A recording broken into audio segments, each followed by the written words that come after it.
Hi guys, Bigg Boss Malayalam season 7 പുതിയൊരു promo വന്നിട്ടുണ്ടായിരുന്നു. അപ്പോൾ പ്രൊമോ നമ്മൾ ആകെ ഞെട്ടിപ്പോയായിരുന്നു. കാരണം എന്ന് വെച്ചാൽ ലാലേട്ടൻ ഭയങ്കര കളിപ്പായിട്ട് ഇറങ്ങി പോകുന്ന സീനായിരുന്നു. അത് ലാലേട്ടൻ പോകണമെന്നും പറഞ്ഞിട്ട് പോകുന്ന സീനായിരുന്നു കാണിച്ചിട്ടുണ്ടായിരുന്നത്. എന്തോ ഒരു ദേഷ്യപ്പെട്ടിട്ട് ലാലേട്ടൻ ഷോയിൽ നിന്ന് ഇറങ്ങി പോകുകയായിരുന്നു ചെയ്തത്.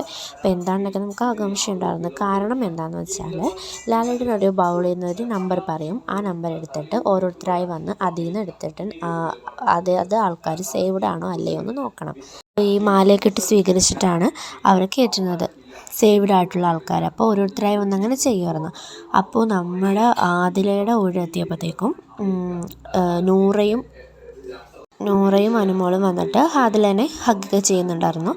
അപ്പോൾ അത് ലാലേട്ടൻ പറഞ്ഞു, റൂമിൻ്റെ അകത്തുനിന്ന് പുറത്ത് വന്നിട്ടായിരുന്നു ഒരു ഗാർഡൻ അങ്ങോട്ട് വരാൻ പാടില്ല ശരിക്കും പറഞ്ഞാൽ, അതായിരുന്നു പ്രശ്നം. ആര് പറഞ്ഞു പുറത്തിറങ്ങാനെന്നാണ് ലാലേട്ടൻ ചോദിച്ചത്. അങ്ങനെ അവരോട് ദേഷ്യപ്പെട്ടിട്ടാണ് ലാലേട്ടൻ പോയിട്ട് ഇതേപോലെ മുമ്പും സംഭവം ഉണ്ടായിട്ടുണ്ട്. ലാലേട്ടൻ പെണ്ണി പോയിട്ടുണ്ടായിരുന്നു.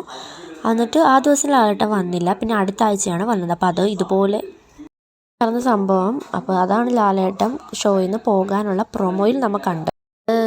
എപ്പിസോഡ് കണ്ടിട്ട് നിങ്ങൾ എന്താണ് ഇതിനുള്ള അഭിപ്രായം എന്ന് കമൻറ്റായിട്ട് അറിയിക്കും, നിങ്ങളുടെ അഭിപ്രായം എന്നത്.